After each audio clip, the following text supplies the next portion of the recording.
Wemfoka Shelembe. Wayibeka indaba mfethu. Ubuza umbuzo mfethu, even nami mfethu into ebengayicabangi. Yabo lo mbuzo lo ukuthi siyothini mangasathi unqamalala ama-local elections aswa contest. Ukubaluleke kakhulu mfethu umbuzo.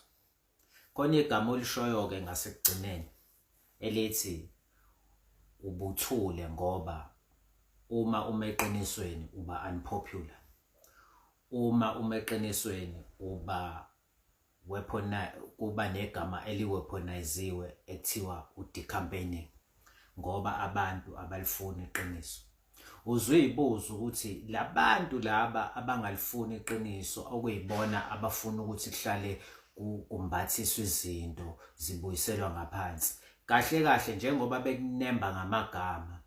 Mabekunemba ngamagama bethi uyikuthi nokuthi.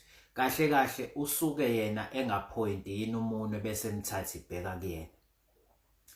Uyibuza ukuthi labo bantu indaba bengafuni ukuthi kukhulunywe iqiniso. Uyibekile indaba bafethu ivideo kaShelembe ayikho into engathi ngifisa ukuyi-analyze noma ngisho. Ukushilo kwaphelela and I think oShelembe ilabantu laba absorbayo abalalelisisayo iphethini. I think ngake ngasho before ngathi yazi uShelembe khona la esasingakamqondi kahle ukuthi ukephi. Ngathi mina ngendlela ayiyona, ngendlela izinto ayi-analyze ngayo, it's on another level, yabo.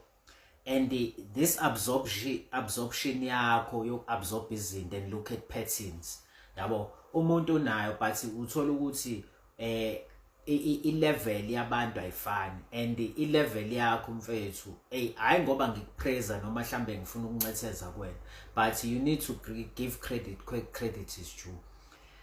Angikaze ngiyinake lento eshow but mase ngibuyela ngempela emuva akukho la unqamalala akakhuluma khona ngeindaba zoma-local elections. Indaba zo-2026 uhlezi efuna ukukhuluma imandate yokuthi uzolungisela umuntu omnyama, uzothatha amandla njengobusho, yabo. Wonke-ke lezo zinto lezo lawo policies.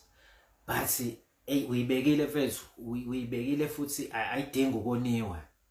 Abantu abazoyona ilabantu laba abavele othola ukuthi bazenza ngathi bawukuthi kanti abayikona ngoba bafuna ukuzwa iqiniso. Kahle uzoba expose ngeqiniso, yabo.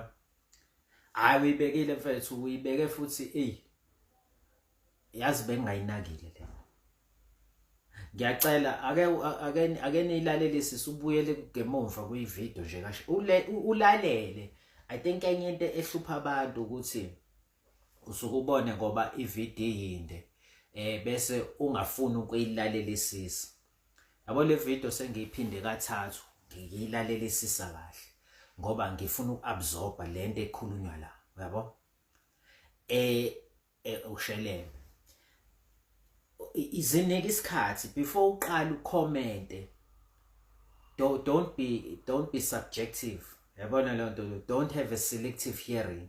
Qala ulalelisise ukuthi inkulumo iyaphi, yabo.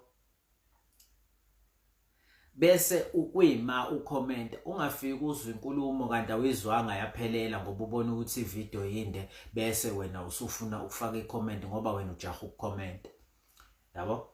Awizwanga inkulumo ngokuphelela. Mfethu hayi uyibekile command, hayi uyibeke kakhulu le.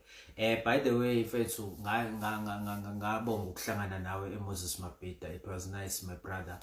Sibonge nje. No ayikhulumile lensizwa.